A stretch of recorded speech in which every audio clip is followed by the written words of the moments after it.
During the French and Indian War, the British fought side by side with their brethren, the American colonists.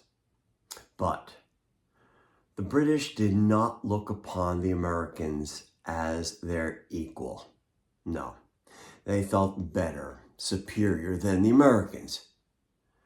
And well, truth be told, in some ways the British were better. Their officers were well-educated, well-bred, literate. To be an officer in the British Army in the 1700s meant that you had achieved a high station in life. So those officers looked down upon the Americans, and their attitude bled to their troops, the soldiers.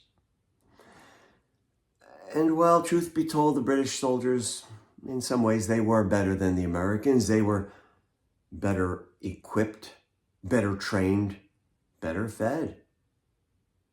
So as a result, those British began to call the Americans names. Names like Doodles, Dandies, Yankees.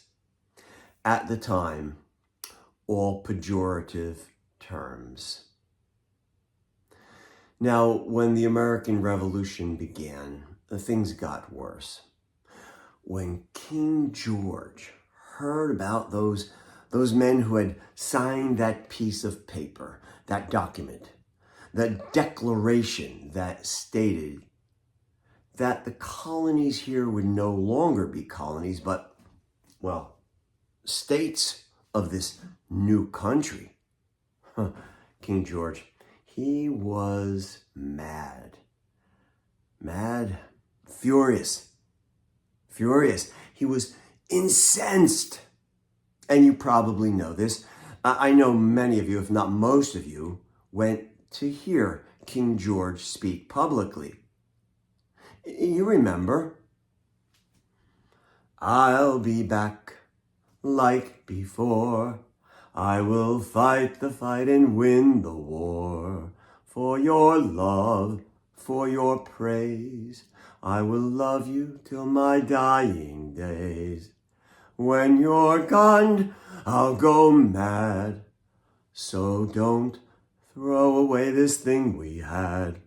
'Cause when push comes to shove, I will kill your friends and family to remind you of my love. Da da da da da da da da da da da. Yeah.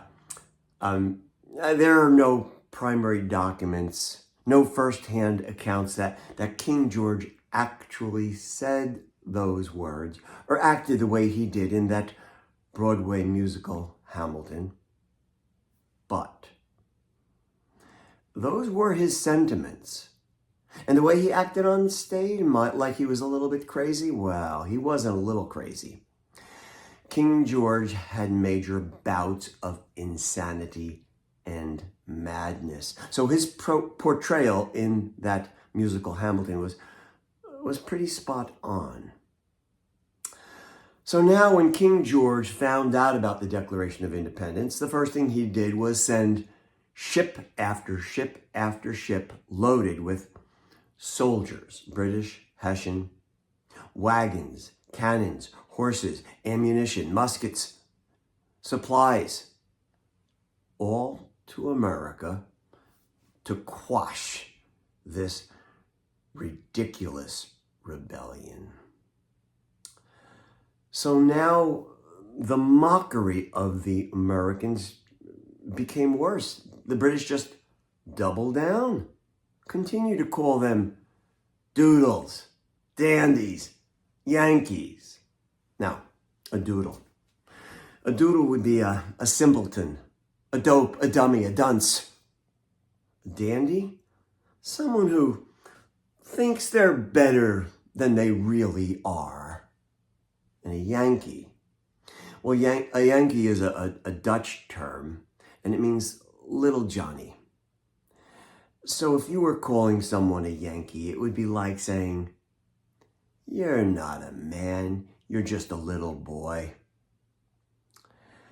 And if you know anything about bullies, you've seen this firsthand.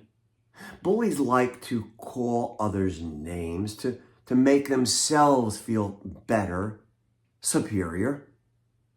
And throughout history, there have been leaders, dictators, who have created enemies of others and called them names, because when you do that, it's easier to make fun of them, mock them, and then to hurt them, shoot them, kill them. But the interesting thing about these Americans, the British did not anticipate how the Americans would receive these pejorative terms. I'm going to demonstrate.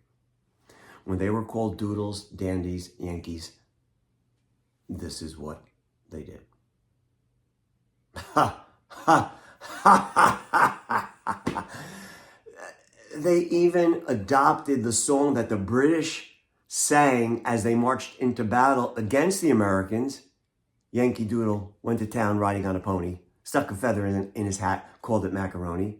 The Americans adopted that song, began to sing it, use it when they practiced their marching, sang it around their campfires, along with their girlfriends and wives, the camp followers who followed along with George Washington's army.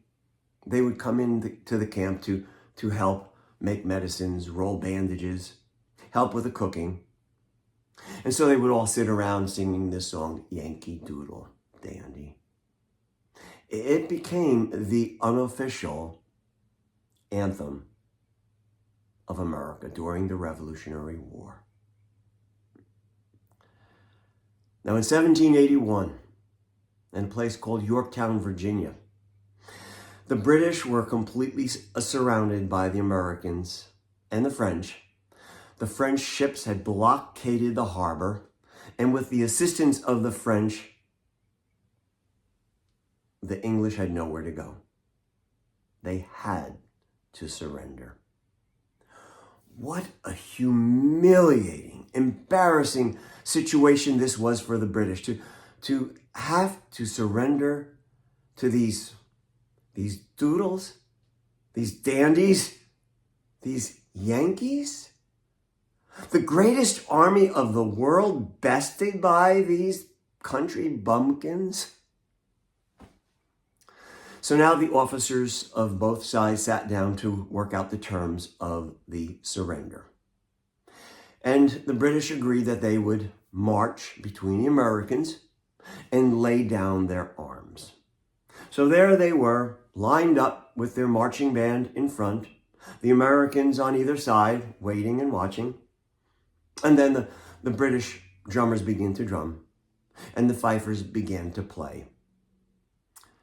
And they played this pitifully, melancholy, sorrowful tune called The World Turned Upside Down. Because if these doodles, if these dandies, if these Yankees could best the greatest army on earth, then surely this world must be turned upside down. And so here they came to that tune, putting down their bayonets, laying down their muskets and all their sidearms, and the Americans watching. And the American marching band, the drummers picked up their drumsticks and they began to drum. The fifers lifted up their fifes, and this is what they played.